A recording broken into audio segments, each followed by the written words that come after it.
Ya, saya kecewa atas dakwaan yang disampaikan. Ya, sebagai contoh dalam situasi di mana soal kerugian negara dalam perkara saya semakin tidak jelas, ya, tidak ada lampiran audit BPKP yang menguraikan dasar perhitungan kerugian negara tersebut.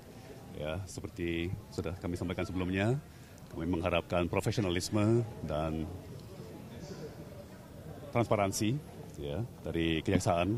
Jadi dalam hal ini saya berharap agar kejaksaan setransparan mungkin, ya, terkait isu kerugian negara.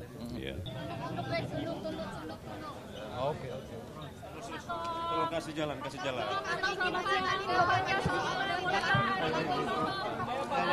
Lanjut, buka jalan.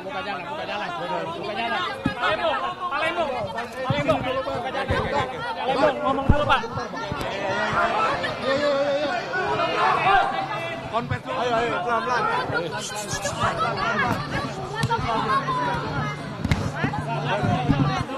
Tadi kita aja, Tahan dulu, Bang. Kita Udah ngomong, Pak. Iya. Sudah ngomong. Jalan. Ibu Bapak, pertama saya mau menyampaikan turut berduka, ya, dan turut prihatin atas korban banjir di Bekasi dan titik-titik lain di Jabodetabek minggu ini. Nah, saya mau menyampaikan doa saya bagi korban banjir tersebut. Semoga bisa mengatasi musibah yang melandanya dengan baik.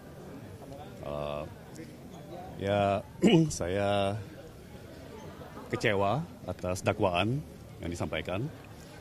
Ya, sebagai contoh dalam situasi di mana soal kerugian negara dalam perkara saya semakin tidak jelas, ya, tidak ada lampiran audit BPKP yang menguraikan dasar perhitungan kerugian negara tersebut. Ya, seperti sudah kami sampaikan sebelumnya, kami mengharapkan profesionalisme dan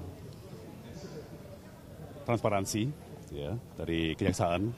Jadi dalam hal ini saya berharap agar kejaksaan setransparan mungkin, ya, terkait isu kerugian negara.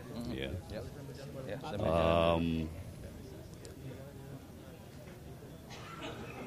Ya, secara umum saya melihat dakwaan tidak mencerminkan dengan akurat realita yang berlaku pada saat itu, ya, di saat masa-masa yang diperkarakan. Ya. Terima kasih semuanya.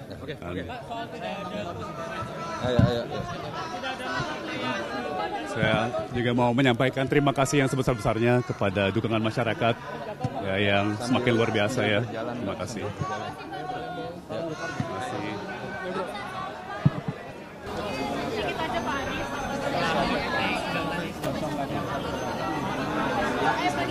Apresiasi aja, pada hukum langsung eksepsi. Iya, saya ingin sampaikan terima kasih kepada Majelis Hakim yang sudah memberikan kesempatan untuk eksepsi dibacakan hari ini juga.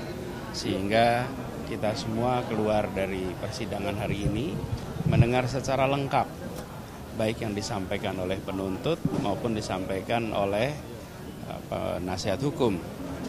Dengan begitu kita punya informasi yang harapan, ya, masyarakat punya informasi yang lengkap. Nah, kami sampaikan terima kasih pada Majelis Hakim karena hari ini juga itu dibacakan.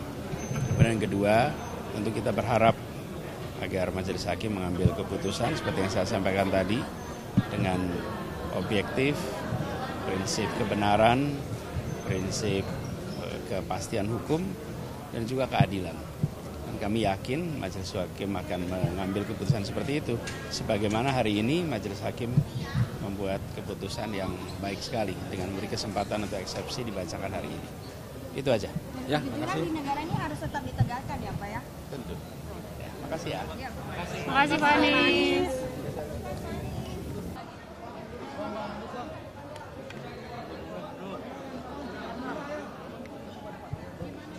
Oke, ya, terima kasih ya kawan-kawan. Tadi sudah didengarkan sendiri bahwa dakwaan tadi betul-betul banyak sekali hal-hal yang obscurable. Obscurable itu pemahamannya tidak cermat, tidak lengkap, dan tidak berdasar. Nah, kami pada hari yang bersamaan, hari ini juga untuk mempersingkat persidangan, kami mengajukan eksepsi. Tadi sudah disampaikan, uraian eksepsinya kawan-kawan sudah menangkap. Mungkin ada Pak Dodi mau tambahkan. Ya, jadi yang terlihat sangat jelas bahwa Pak Tom Lembong itu ditetapkan sebagai tersangka ya berdasarkan penerbitan persetujuan impor ya yang menurut Undang-Undang Kementerian Negara dan menurut Undang-Undang 30 tentang administrasi pemerintahan memang itu adalah merupakan kewenangan Pak Tom Lembong sebagai menteri. Nah, jadi penilaian terhadap kewenangan tersebut bukan merupakan ranah daripada tindak pidana. Karena sudah diatur secara ketat, secara tegas, bahwa penilaian terhadap kewenangan itu adalah ranah daripada Undang-Undang Administrasi Negara. Nah, apalagi melihat daripada tempus, ya, tempus perkara Akuo ini dari 2015 sampai 2023.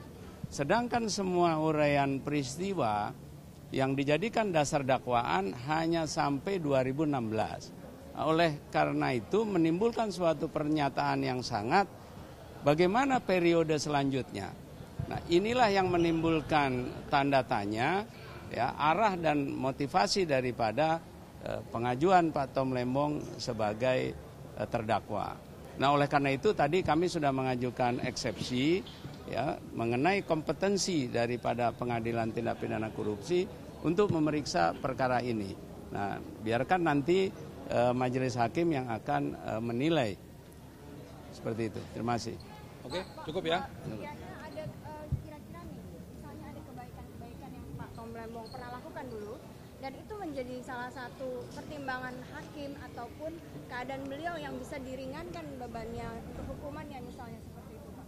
Itu jelas di dalam surat persetujuan impor. Ya.